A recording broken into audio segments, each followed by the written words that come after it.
Très souvent à la recherche d'une vie meilleure, l'on est obligé de partir, de quitter les gens qu'on aime, qui nous ressemblent, qui partagent nos habitudes, nos croyances et nos valeurs, pour partir loin, très loin, vers des terres étrangères où tout nous est étrange.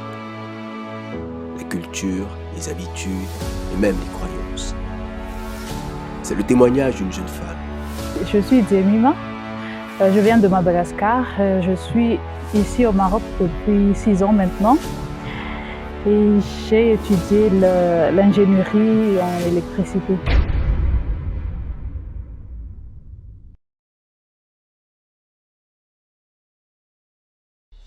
Une décision que chacun d'entre nous doit prendre à un moment de sa vie, c'est celle de rencontrer Christ de façon personnelle, même si nous venons de familles chrétiennes. Premièrement, je suis née adventiste et j'ai rencontré Jésus vers 8 ans comme ça. J'ai commencé à me rendre compte que je dois suivre la Bible, je dois prendre au sérieux ma foi. Et j'ai donné ma vie à Jésus quand je me suis fait baptiser en 2014. Puis un jour, on se retrouve dans un pays étranger, comme Daniel à Babylone, avec de nouvelles cultures, mais aussi un système éducatif différent. Alors je suis arrivée en retard. Normalement, l'année scolaire ici au Maroc commence vers septembre, début septembre, et je suis arrivée en octobre. Et l'école où je suis, on doit passer le contrôle et les examens.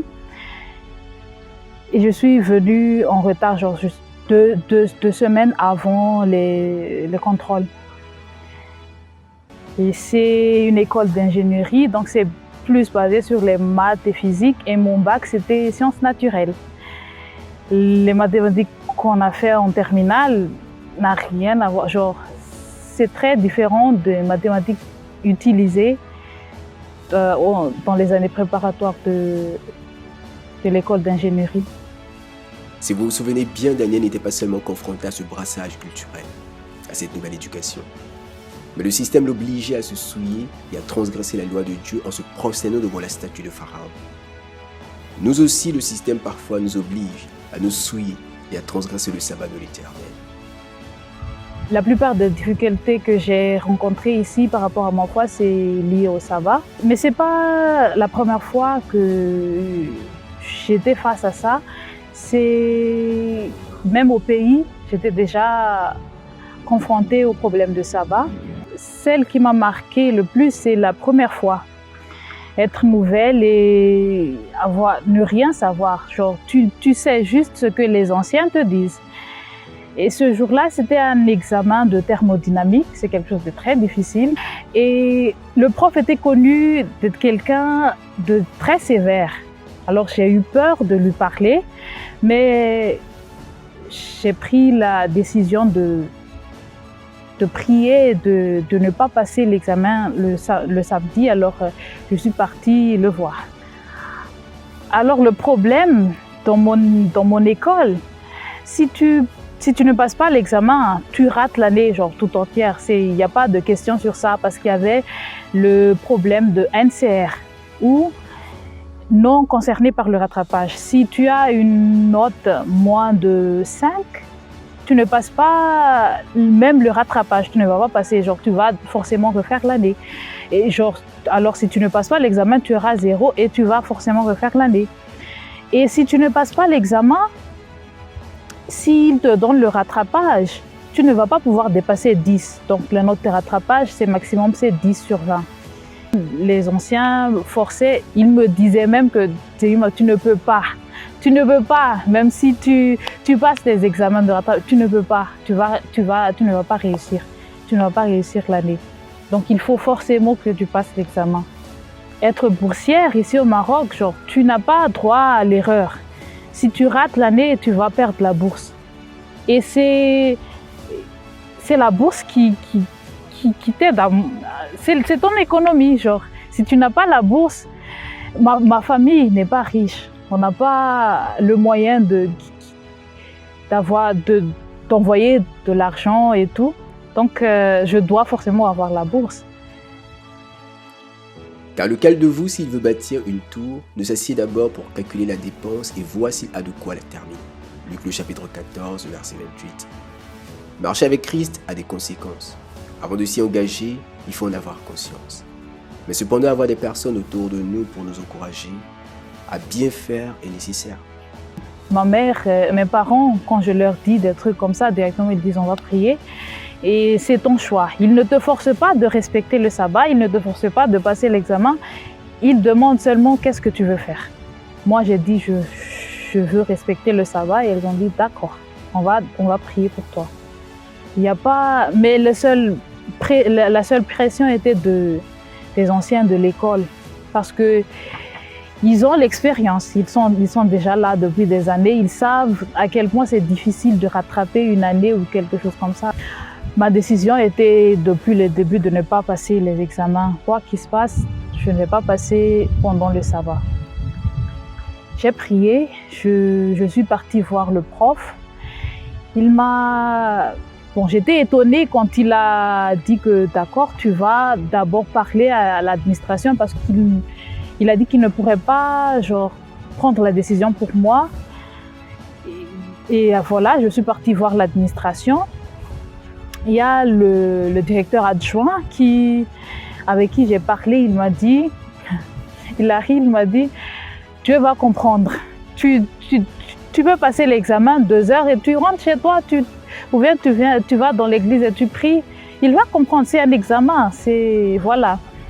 Après, je suis partie voir le secrétaire général et lui, il était plus compréhensif parce qu'il a dit, d'accord, je vais parler à ton prof parce que lui aussi c'est un homme de foi, il va comprendre. Je sais que c'est ta foi et tu veux le respecter, je vais lui parler. Et après cela, je suis partie revoir le prof, il m'a dit d'accord. Je lui ai expliqué ce que l'administration m'a dit et tout. Et il m'a dit d'accord, je vais te laisser passer le rattrapage. Alors, Dieu merci, j'ai pu passer le rattrapage, mais comme j'ai dit, avec le rattrapage, tu ne veux pas dépasser la note de 10 sur 20, mais j'ai dit que c'est déjà quelque chose de bien parce que je n'ai pas eu besoin de passer pendant le samedi. Mais cette année, j'ai malheureusement pas réussi mon année. C'est pas forcément à cause de cet examen en particulier, mais aussi avec d'autres difficultés, avec ce que j'ai déjà expliqué, la différence entre les niveaux de connaissances que j'avais par rapport à ce que je devais avoir.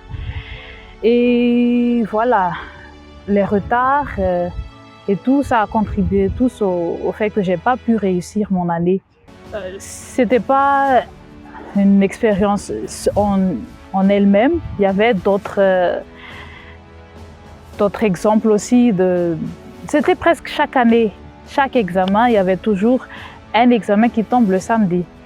Et c'était devenu comme une routine pour moi, je ne vais pas passer. C'était devenu normal. Même mes amis savaient que maman, elle ne va pas passer. Il y avait une autre expérience, c'était en deuxième semestre, où c'était un examen de procédé de fabrication.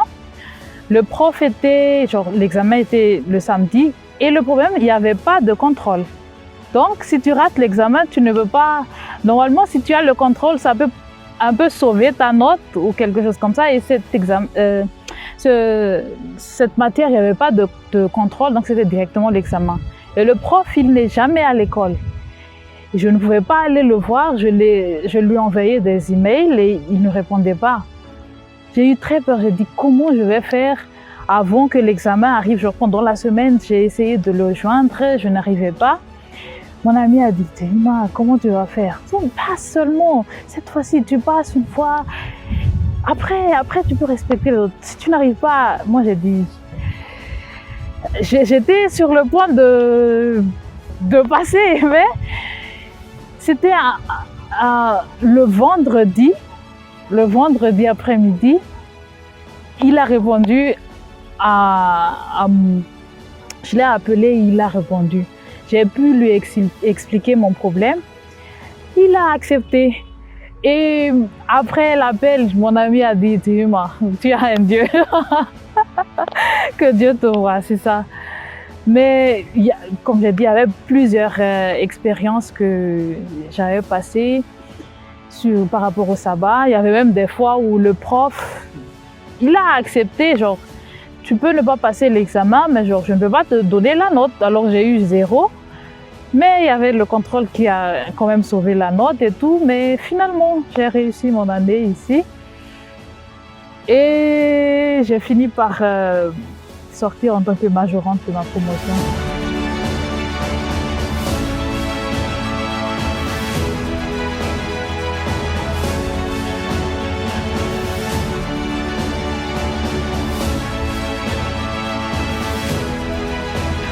Identifie ta foi, identifie à quoi tu crois et sois ferme pour... C'est vrai que c'est pas facile, il y aura plusieurs échecs, forcément, que c'est pas parce que Dieu ne t'écoute pas, mais tu dois passer par ces épreuves pour façonner, pour qu'il te façonne. Même si j'ai échoué, j'ai réussi. C'est vrai que tu ne vas pas toujours réussir, tu peux perdre la bataille, mais tu vas réussir la guerre. Et aie confiance à Dieu.